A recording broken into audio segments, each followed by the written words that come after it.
what's so fascinating is we will punish the little guy. The truth is, the left has utter contempt for the little guy. They love the super wealthy. They love Bill Gates, and they love Jeff Bezos. That's who they love. They worship money on the left. That's the irony.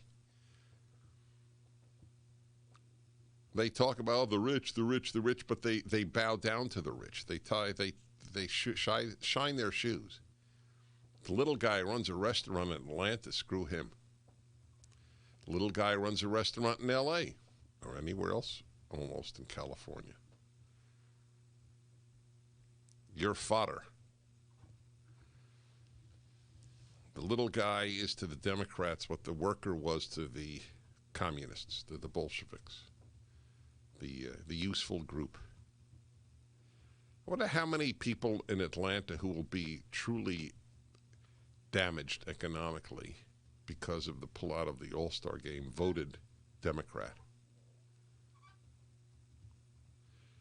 Do people who get damaged by the Democrats ever rethink? Do the parents who vote Democrat and then see the corruption of the teachers' unions?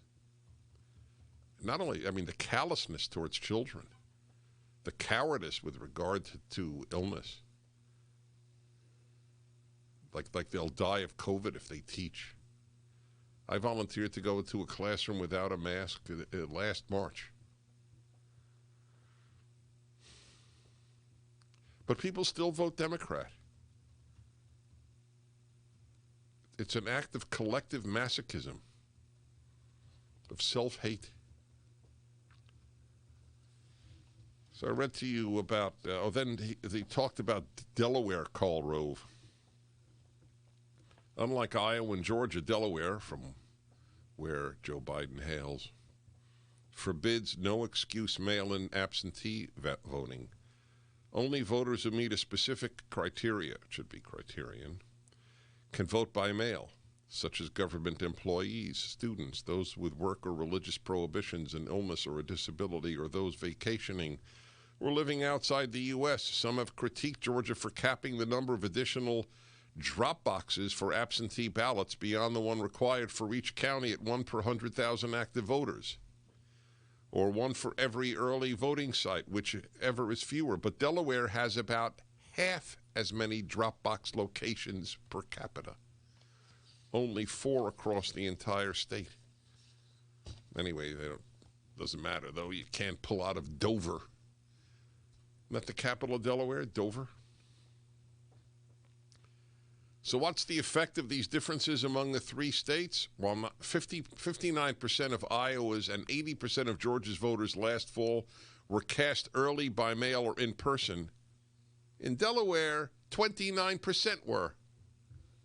Bottom line, Iowa and Georgia make it easier to vote than Delaware did last fall. And then Coca-Cola and Delta and Major League Baseball. My friends, they fear the left far more than they fear the decent American. So if you can avoid Delta, do so. If you could avoid, well, that's a big if. That's tough. You go into Minneapolis or another hub of Delta, you could fly to Atlanta on other airlines, but it's tough. It's a shame because Delta is a very good airline. It's run by a coward and a dangerous coward. They're all dangerous cowards. The complicity of American big business with the destruction of the United States is something I wish I could ask Ayn Rand about. Somebody sent me an email about that, said Ayn Rand actually answers that in an interview at the 17-minute point. I didn't get to hear it in some interview she made. I'll be curious. I will listen. Big business's complicity in the destruction of capitalism and freedom. Kimberly Strassel, Corporate America's Big Lie. Subheading, ID requirements are no more racist at the ballot box than they are on a Delta flight.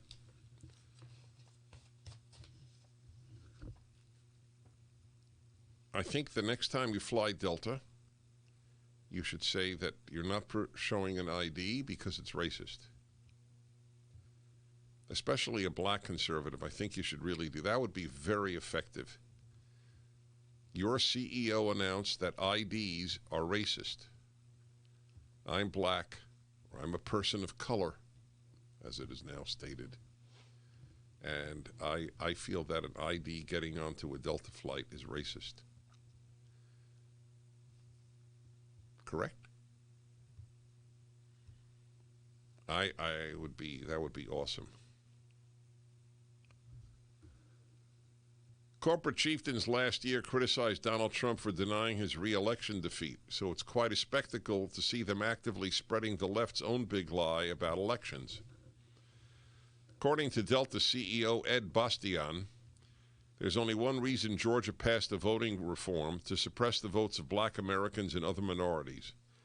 Georgia's Republican legislature used the, quote, excuse, unquote, of voter fraud to, quote, make it harder for many underrepresented voters to exercise their constitutional right to elect their representatives. How are they underrepresented?